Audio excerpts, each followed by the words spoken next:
Hello, friends. It's Aunt Nikki of Your Story Hour. It's time to read our next chapter in Eeny, Meeny, Miny, Mo, and Still Mo by Sam Campbell. Let's see what these squirrels are up to. This chapter is called When the Dumb Speak. Do animals know the secret of sympathy? It has seemed to me that they do.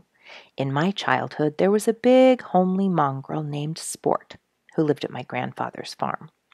My summers were spent at this country home, and while old Sport lived, he was the most important part of these happy adventures. Through the barefoot days that made up these vacations, old Sport and I were inseparable. He trailed behind me through the stubble fields while I carried a stick for a gun and blazed away in imagination at desperadoes and fierce beasts. He went with me to the old swimming hole and guarded my clothes while I plunged into water swarming with leeches. There's a picture of that part. There he is. He's in the swimming hole there. Let me get back to where we were. It's the next page. Then he helped me pull off these unpleasant parasites when I came out. He sat beside me at the table to receive little bites I sneaked to him, and at night he curled up on my bed, contrary to parental orders that were never meant to be obeyed. Then, inevitably, would come the worst calamity I knew in those childhood years. I would have to leave this land of open fields, rabbits, squirrels, horses, cows, birds, and go back to a city school. Sometimes it seemed more than I could stand. There were tears in my heart and in my eyes. Old Sport never left me then. Likely he did not understand the problem, but he knew that his friend was unhappy, and that was enough. If he could heal the hurt by devotion and love, he wanted to do so.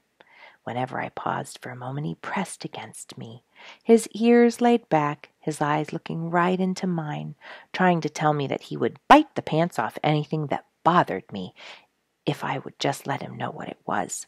If I sat down, he would curl into my lap, whining a little in his efforts to talk a language I could understand. Old Sport knew the healing effect of strong sympathy. Oh, it helped much with those childish pains to put my arms around his neck and just feel that he cared. In later years, there was a neighbor dog named Count who took a fancy to me. It was one of those spontaneous friendships that cannot be wholly explained. From the moment I saw that dog, I felt an attachment to him, and he obviously felt the same for me. During the months we lived as neighbors, I met with the loss of a loved one. Count took the matter of consolation on his own shoulders. He was such a little fellow, with one ear that stood up and another that turned down. His tail was so sharply curled it looked as if it would lift his hind feet off the ground. He had a brown spot over one eye, and he laughed all the time. I never saw another dog mind other people's business as much as he did, but he knew every mood of mine. When I was happy, he was happy. When I was disturbed, he looked the part more than I. I shall never forget him the hour sorrow came to me. He found a door open and entered the house, coming to where I sat in a chair trying to straighten out my thoughts. Several little whines made me look down at him. Then he came crawling on his stomach across the floor to my feet, where he lay licking my shoes. If eyes can talk, his spoke volumes. I reached down and lifted him to my lap. With a desperate little whine, he put his front paws on my shoulders and laid his head against my neck. There he stayed for half an hour, pressing against me hard as if he was trying to get closer. I stroked his back and finally whispered, "Count, with such love as this in the world, no sorrow can last long." At one time, when there were many business worries, I had a cat that proved a most devoted creature. When matters were bad, I formed the habit of pacing the floor to relieve the tension. No reason for it. I guess I had seen a picture of Napoleon doing it, though I should do likewise, and thought I should do likewise. The cat would trail right at my heels, looking up at me and calling to make me see the folly of such carrying on. If I did not pause and pick her up, she would jump up in a chair and from there into my arms. She would never leave me nor stop her pleading until I sat down and smiled. Then she would purr until she could have been heard 50 yards away. It was most apparent to us that Salt and Pepper had taken it upon themselves to cheer us up after Duke had left. While the two funny porkies had always been devoted, at this time they were extremely affectionate. Salt, who had been my particular pal, wanted to be with me constantly. He took it for granted that his attentions were welcome. If I went to my typewriter to work, he sat on the window sill outside and billed and cooed. If I stepped out the door, he came up to me at once, talking in the softest little grunts. He did not attempt to play, as at other times. Not once did he bite, scratch, or raise his quills at me, as generally happened when we were both in high spirits. Whenever possible, he climbed to my shoulder, where he would whisper his condolences in my ear in the quietest, most appealing voice I have ever heard a porky use.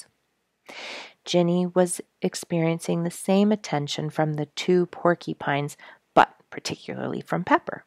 This little creature, generally the more reserved of the two, insisted on being in Ginny's arms as much of the time.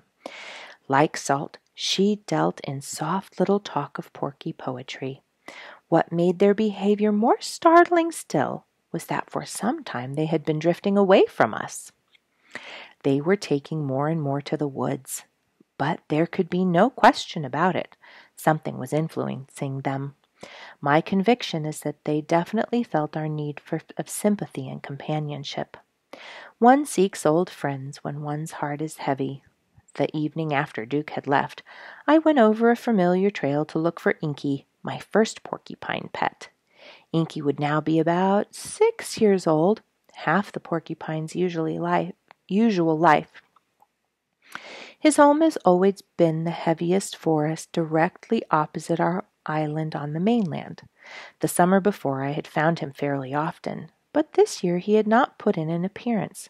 Several times I had walked the trails at night calling for him. Only the murmur of insects answered me.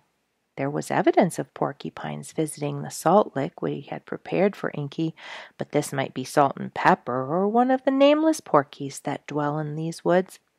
I looked for him again this lonely evening, hoping that the spirit of sympathy might touch his heart and he would come seeking me. But it was expecting too much. My old porky friend did not respond. Whether he had moved away, something had happened to him, or he had forgotten me, I could not know. When I returned to the island, Salt met me at the landing. His adder was undiminished, and he talked to me again in those soft, soothing tones. "Little Porky," I said, petting him as he lay quietly over my arm, "the thing you are showing me tonight is our hope in this world. There is something greater than human trials that overflows them and heals them. You have it, old pal, and you are using it. That you should behave is new evidence that there is more to life than the eye can see. My faith rests on that making a simple little porcupine like you show so much love. This is greater power than bursting bombs. There, my buddy. I won't be heavy of spirit any more. These days are not easy, but you point to the guiding star that will lead us through them if we will but be faithful." Giny had prepared a midnight lunch, and the cabin was lighted with cheer as I returned. She had been thinking, too, thoughts provoked by the strange behavior of those two sympathetic porcupines. The world was not made for loneliness and sadness. Everything works against heaviness of thought. The songs and scenes of nature demand of us good cheer. Whatever our lot may be, the world carries on and whistles as it goes. Giny and I caught the spirit and went through our work. Whatever else was given us to do during these times, being of good cheer was a primary duty. The porkies looked us over and decided we had taken hold of ourselves once more. They grunted a little farewell and swam away about their secret business in the great forest beyond. That's the end of the chapter. We'll see you guys later.